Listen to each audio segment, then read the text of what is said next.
Hello everyone, welcome to today's edition of Being Sam I Am Sam I Am, coming at you live on this rainy day in Washington. I live by the hospital, let's let that pass. Hello. Yeah, so it's a rainy day in Washington today, but you know what they say. April showers bring May flowers, but it's May. Okay, well guess what? They right on time. They right on time. Oh, I gotta take a picture in front of that. It's a big A, like Andre. Yeah. So let's look on the bright side of life. This rain is gonna make the grass green. It's gonna make the flowers grow. It's gonna make everything better again. Rain is rejuvenation. Yeah. Look at this. You better shut up with this effect you're giving to the people today. Oh my God, I'm just so happy. You know, I've learned to look at life 3 ways. Okay? 4 really. Your way, my way, God's way, and the universe. Okay? And no matter what you put out, it always comes back, this and that. Don't live as so pessimistic like that. You know what I'm saying? You can't, I mean, you can. You can live any way you want to. Those ponchos, I told y'all we should get 200 ponchos, go to Smithsonian and sell them for $5 at the Metro. That's what we should do. So says I. And make sure you get those little world wildlife ones with the pandas on them. You know, so then that way they will say, well, it'll have Washington on them. You know what I'm saying? Yeah, that will work. Anyway, that's another concept for you. But yeah, I don't know. I just been living like every day is a treasure. You know, it is. It definitely is. And knowing that the treasure is vast. I like to say the word booty, but you know, it is, you know. I tell the story all the time of scions versus sirens. If you don't know the difference, look it up. Versus oracle. Somebody, close buddy of mine, was making fun of oracles. Was like, oh, I'm an oracle. I can see into the future, this and that. And I'm like, first of all, that's not what oracles do. Oracles don't do that. Oracles are literally messengers of the gods, of gods. Like God, they talk to like a medium would be. Yeah, because I guess like, yeah, people who passed on, I consider them gods because they're immortal at that point, you know. So that's how people look at they look at reincarnation like that, you know. Like, is this the beginning or is this the end, you know? Because as soon as we're born, we start to die. So we're dying to live, but we're living to die, you know. And this has been an issue for me, that a lot of people that don't have anything to hold on to will definitely hold on to the fact that they think that they can control life because there's not much else that is in their control. So they say, well, you know what? If I don't have anything else, at least I know that I can take his life.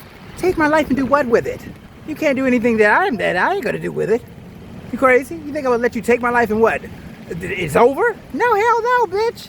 Well, I'm not doing that shit. That's crazy. No, that's crazy. But we're not doing that anymore. We're not doing that anymore. What we're not going to do anymore is we're not going to give energy to negative things. We're just not going to do that.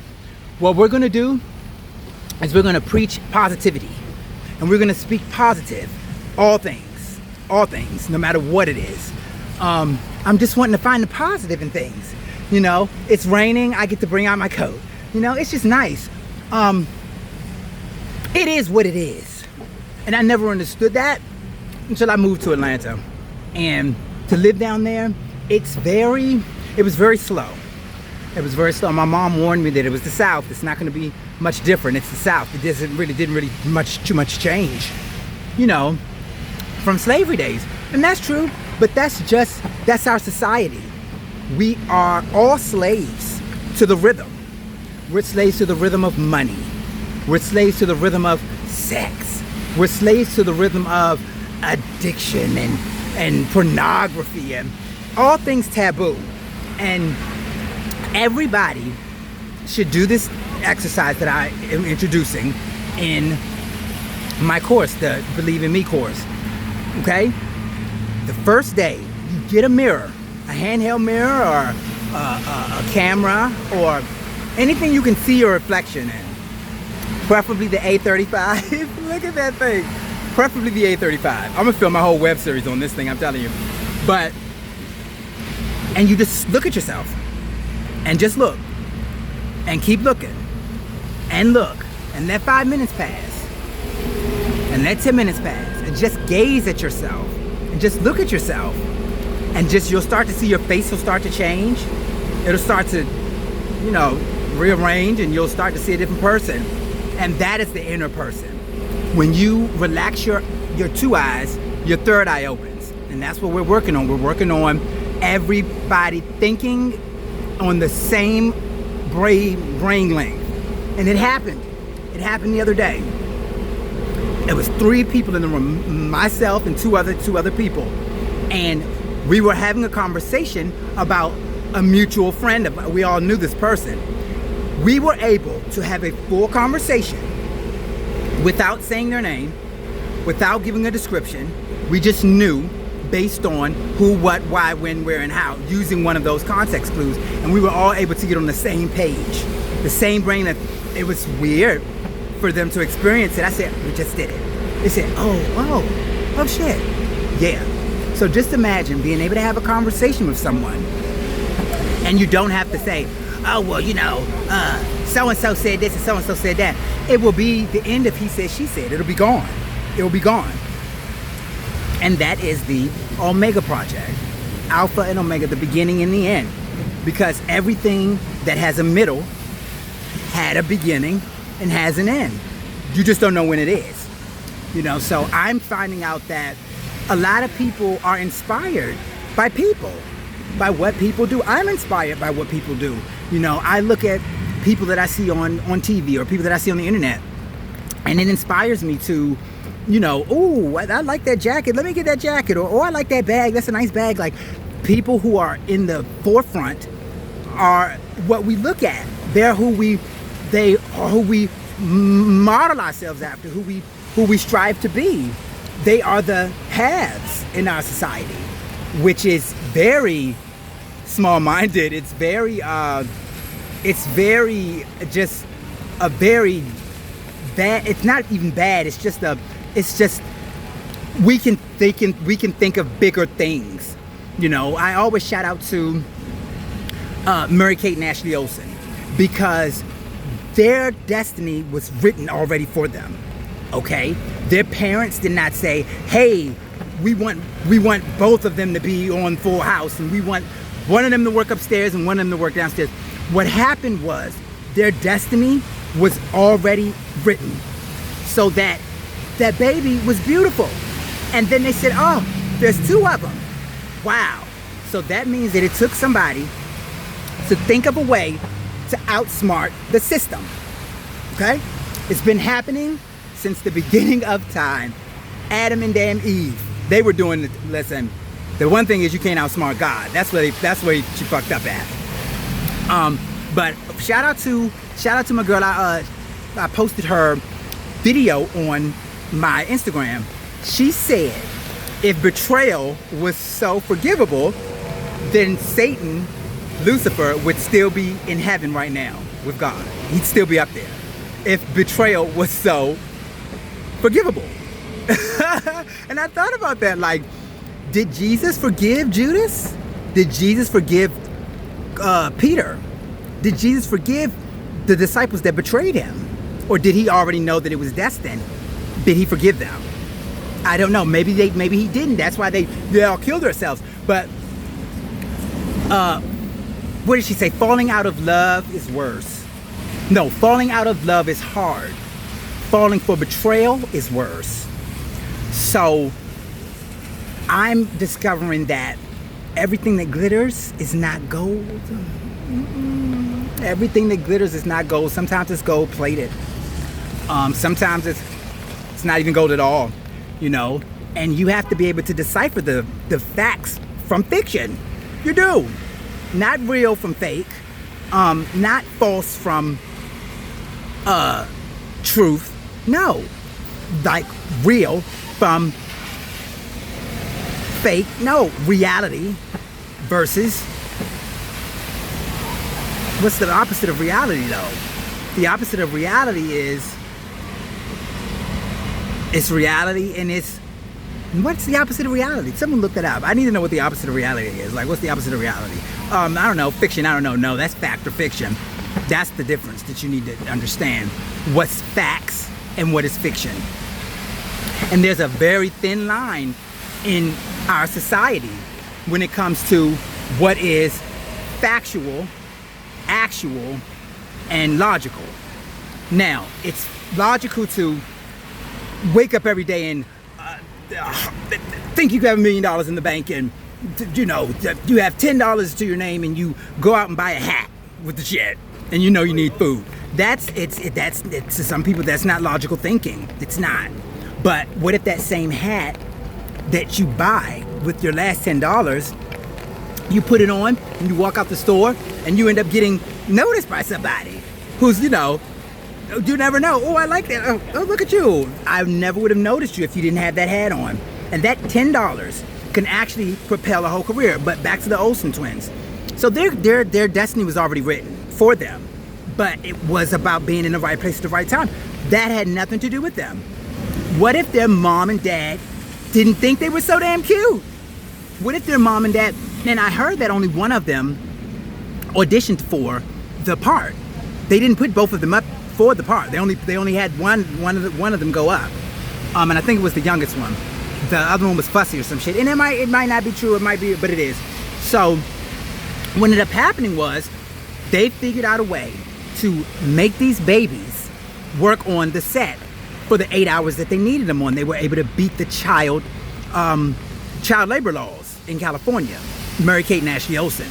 One of them had to work upstairs and the other one had to work downstairs. So they were able to work 8, 9, 10, 11, 12 hours a day, you know, splitting the two of them up like that, which made them a whole entity, a conglomerate. It made them who they are today. I say all that to say, whatever they want to do, they do it. And it becomes what America wants. Whatever. I'm wearing it now today. It's actually underneath of my jacket. It's garbage chic is what they called it, because they put on what the hell they want to, but that is a societal mind. If you put on what you want to, don't care what anyone thinks about it, and you wear it and you like it, that's all that matters. It doesn't matter if it has a label on it. It doesn't matter if it's from Kmart. It doesn't matter if it's from Kohl's. It doesn't matter if it's from Coach. But in our society, it does, because we are based on what we're wearing. We are. And I have a series of projects that I'm about to start doing, but not projects. They're actually going to be like studies. I guess you can call them social studies. Like, I'm going to take a man and a woman, interracial couple, and take them apartment shopping. I'm going to take a interracial gay couple, an interracial lesbian couple, and I'm going to take them social experimenting. We're gonna go shopping for apartments in the 4 quadrants of Washington, D.C. Somebody might have a voucher. One might have a 6-figure job. The other one, but we're gonna see how people react to how we look. Not even what we're wearing, just how we look. Our complexion. If you notice that these are the transition lenses, they're gonna keep going up and down. If it's sunny out, you don't have to switch to sunglasses. They'll do it for you. These are AI, and everything is going AI now. So you're gonna start to see people's clothes changing colors. You're going to start to see people's clothes moving and shaking and, you know, oh, that belt's falling off. It's not falling off, it's falling into place. And that's what's going to start happening because our society, we're very bored. We get bored very quickly. We get bored very quickly, very fast. And we have short attention spans. And especially with these cell phones, at the flip of a finger, our attention spans are even shorter. So time is not on our side anymore. It just isn't. Once you get older, you realize that you have more time behind you than you do in front of you. And if you focus on that, then you're not gonna have that fruitful of a life. We were talking about retiring. People who work for 40 years, 50 years, going to a job that they hate, and retiring, being able to do whatever they want, don't have to worry about money for the most part, and that leaves you with 10 years, golden years they call them. So you got maybe 5-10 years to just live your life, cram it all into those 5 or 10 years before, you know, the inevitable. You start to decline, and you know, what's going to happen to us all, the upper room. So there's that. Don't focus on that, because it's not a mechanism that can be controlled. And when people utilize death as a way to control, as a means to instill something in people, fear, you know, we say that fear is, I say false evidence appearing real. Some people say fuck everything and run, and some people say what is the other one?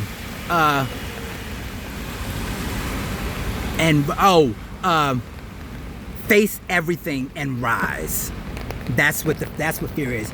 So looking at it those 3 ways, you can say false evidence appearing real, depending on what you're talking about.